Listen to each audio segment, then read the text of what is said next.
नमस्कार, NMF news देख रहे हैं आप और मैं हूं आपके साथ वागीशा पांडे।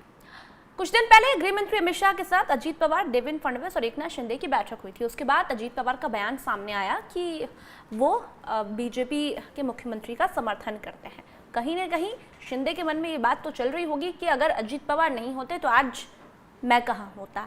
खुन्नस में तो है शिंदे, जहां तक दिखाई दे रहा है, क्योंकि उनके जो विधायक है गुलाबराव पाटिल, वो कह रहे हैं कि अजीत पवार यदि नहीं होते तो 100 सीटें हम लेकर आते और आज बीजेपी के बाद दूसरी पार्टी हमारी होती और एडजस्टमेंट जो होता है वो कहीं ना कहीं एकदम मजबूत एडजस्टमेंट होता, हमारी चलती। गुलाबराव पाटिल ने क्या कहा है वो आपको सुनाते हैं, दिखाते हैं। गुलाबराव पाटिल ने कहा है, शिवसेना विधायक गुलाबराव पाटिल कहते हैं कि अगर अजीत पवार की एनसीपी महायुति का हिस्सा नहीं होती तो एकनाथ शिंदे के नेतृत्व वाली पार्टी 20 नवंबर को हुए विधानसभा चुनाव में 90 से 100 सीटें जीत सकती थी। हमने केवल 85 सीटों पर चुनाव लड़ा था। अजीत दादा के बिना हम 90 से 100 सीटें जीत सकते थे। शिंदे ने कभी नहीं पूछा कि अजीत पवार के नेतृत्व वाली एनसीपी को उनकी सरकार में क्यों शामिल किया गया। ये कह रहे गुलाबराव पाटिल। लेकिन शिंदे क्या भूल गए कि अजीत पवार तो पहले ही आ गए थे, उनसे पहले ही शामिल हो गए थे। फिर क्यों गुलाबराव पाटिल ये कह रहे हैं कि हम तो 100 सीटें जीत जाते हैं। यदि आप 85 पर लड़े हो तो 85 पर तो जीतते पहले, फिर 100 की बात करते। पंकज जी हमारे साथ जुड़े हुए। पंकज जी, इस बयान को कैसे देखते हैं? क्या शिंदे के नेताओं को, शिंदे को ये लग रहा है कि अजीत पवार आज नहीं होते तो आज मैं सीएम होता? क्या ऐसा वो सोच रहे हैं? नहीं, गुलाबराव पाटिल इससे पहले वाली जो सरकार थी ना, उसमें जल संसाधन और स्वच्छता मंत्री थे। और इस बार जो भी जानकारी आ रही है उसके अनुसार इस बार उनके मंत्री बनने के चांसेस कम हैं।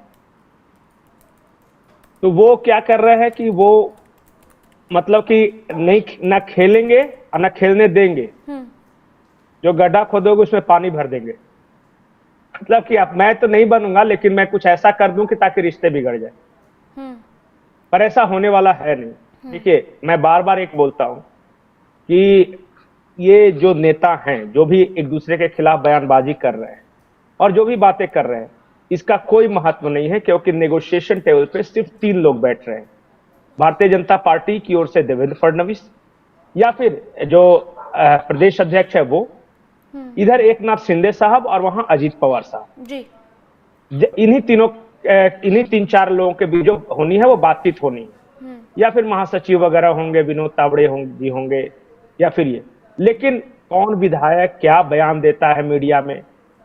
और एक साइकोलॉजी ये भी है कि मैं अपने नेता को बनना देखना चाहता हूं कि मान लिया कि ये शिंदे गुट के नेता है, इनकी इच्छा हो कि शिंदे मुख्यमंत्री बने, तो उस दबाव को बनाने के लिए भी, वो दबाव बनाने के लिए भी इस तरह की बयानबाजियां होती है। तो गुलाबराव पाटिल के बयान को बहुत ज्यादा सीरियसली नहीं लेना है। अब ये कह रहे हैं कि हमने कभी नहीं पूछा कि अजीत पवार को क्यों ये शामिल किया सरकार में।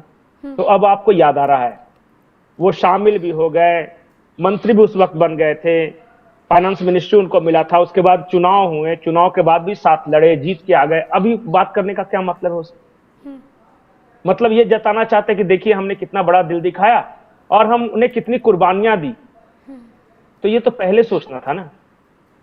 और किसी डॉक्टर ने तो कहा नहीं था कि 85 सीट पे लड़ो। अगर आपको इतना ही अपने पे गुमान था, लड़ जाते 100 पे। तो ये सब बेकार की बातें हैं। ये सब विधायक जो हैं वो प्रेशर बनाने के लिए इस तरह की बयानबाजी करते रहते हैं, या फिर चर्चा में बने रहने के लिए। आज हम और आप गुलाबराव पाटिल की बात कर रहे हैं ना, अगर कुछ नहीं बोलते तो कौन बात करता?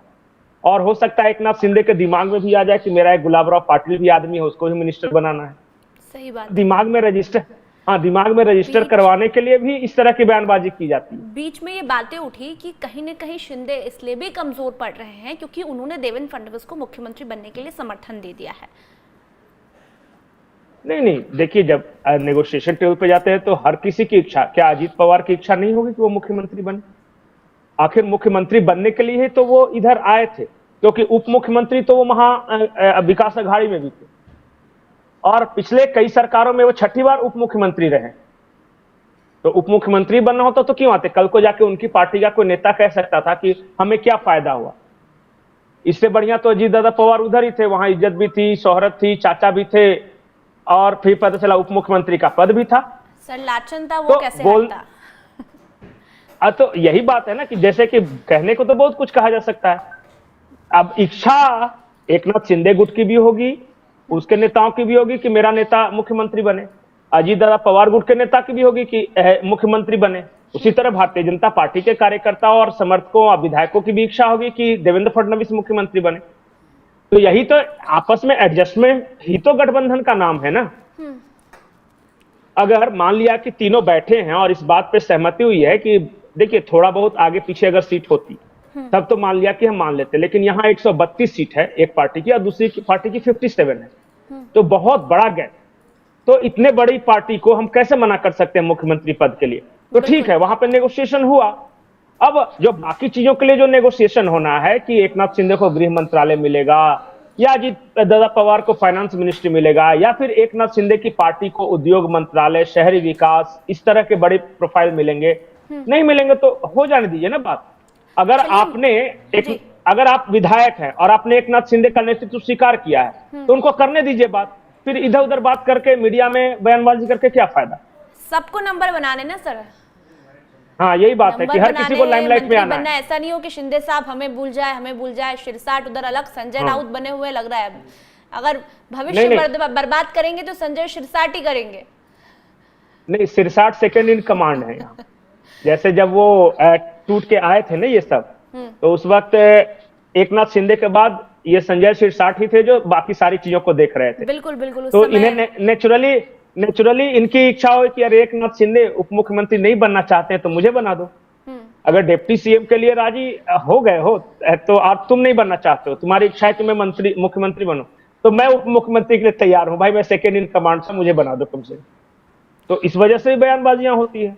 सर अगर उप मुख्यमंत्री मुझे अगर ये बयानबाजी ना करें, चुपचाप बैठ जाए, तो कल को एकनाथ शिंदे इनको कोई एक लो प्रोफाइल मंत्रालय दे सकते हैं।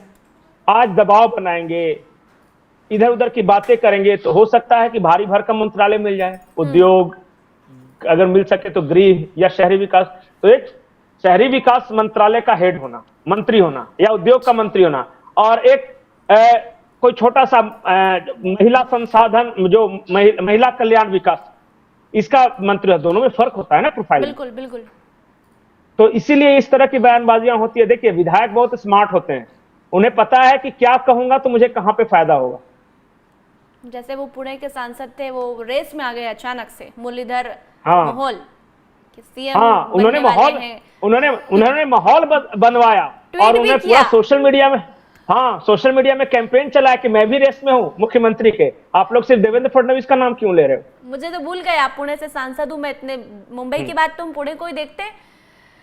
हाँ, और एक बात और है कि मौजूदा जो भारतीय जनता पार्टी है, जो मीडिया में ज्यादा रेस में होता है ना, आप इतिहास उठाकर देख लीजिए, वो रेस थोड़ा पिछड़ जाता है। कि जिसका नाम मीडिया में आ जाए, जो चर्चाओं में बन जाए, उससे हम कभी मुख्यमंत्री नहीं बनाएंगे, उससे हम। अब तो फिर देवेंद्र फडणवीस जी के लिए भी खतरे की घंटी है इस हिसाब से। तो नहीं, देवेंद्र फडणवीस ये भी हो सकता है, लेकिन 6 महीने पहले का एक बयान मैंने प्रधानमंत्री नरेंद्र मोदी का सुना, जब वो न्यूज़ 18 को इंटरव्यू दे रहे थे।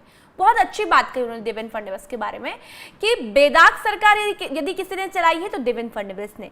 जिसने अपने सम्मान से समझौता कर लिया वो देवेंद्र फडणवीस है, डिप्टी सीएम बन गए। तो इशारा तो उसी समय मिल गया था कि मोदी जी की पसंद पहले नंबर पर देवेंद्र फडणवीस है और उन्हीं वो मुख्यमंत्री बनाएंगे। कल ही हमने मोदी जी ने शिवराज सिंह चौहान की भी ऐसी ही तारीफ की थी कि इतने टर्म में इतना बढ़िया मुख्यमंत्री अगर मध्य प्रदेश को किसी ने चलाया है तो शिवराज सिंह चौहान। लेकिन सर उन्होंने मंच से, जब वो गए थे मध्य प्रदेश में चुनाव प्रचार करने के लिए, तब उन्होंने मंच से ये तो इशारा कर दिया था कि इन्हें तो मैं केंद्र में लेकर जाऊंगा, तभी से स्थिति क्लियर हो गई थी। वो भी बात है। हम लगातार ये बयानबाजियां जो चल रही हैं अजीत पवार गुट की तरफ से भी, शिंदे गुट की तरफ से भी, कि अजीत पवार नहीं होते तो हम ऐसे होते, हम वैसे होते, लेकिन हम तो ये कह रहे हैं कि दोनों ही मत होते, तब भी बीजेपी अपनी सरकार बना लेती, इधर उधर से निर्दलीय उठा लेती। 132 नंबर है उनके पास में, तो कहीं ना कहीं एडजस्टमेंट हो रहा है, साथ में लेकर चला जा रहा है, इसीलिए इतना समय लग रहा है 10 दिन का। तो गुलाबराव पाटिल साहब, आप याद हैं शिंदे साहब को, हम भी यही बता रहे हैं कि उन्हें याद है कि आप उनकी विधायक हो। हालांकि आपने जो बयान दिया है कि अजीत पवार यदि नहीं होते तो हम 100 सीटें जीत लेते, अरे 85 सीटों पर लड़े थे, उस पर तो जीतते पहले, फिर बात करते 100 सीटों की। तो देखना होगा कि अब एकनाथ शिंदे अपने विधायकों में से किसे चुनते हैं मंत्री के लिए, यह भी एक बड़ा सवाल है, क्योंकि सभी विधायक अपने नंबर बनाने में लगे हुए हैं। लगातार बयानबाजियां की जा रही है, शिंदे के विधायकों की तरफ से ज्यादा की जा रही है, क्योंकि अब वो आए तो शिंदे के पीछे थे, शिंदे से एक्सपेक्टेशन थी, 2.5 साल तो सब कुछ मिला, लेकिन अब क्या, तो उन्हें भी ये लग रहा है कि कहीं ना कहीं हम भी आएंगे मीडिया में, हम भी बात करेंगे, ऐसा ना हो कि शिंदे साहब हमें भूल जाए।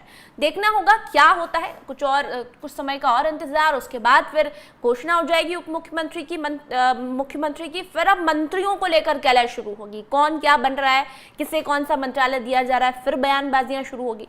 देखते हैं क्या होता है। आप भी अपनी राय कमेंट कर इस वीडियो में जरूर रखिए। इस वीडियो को ज्यादा से ज्यादा शेयर कीजिए, लाइक कीजिए, NMF न्यूज को सब्सक्राइब कीजिए। धन्यवाद।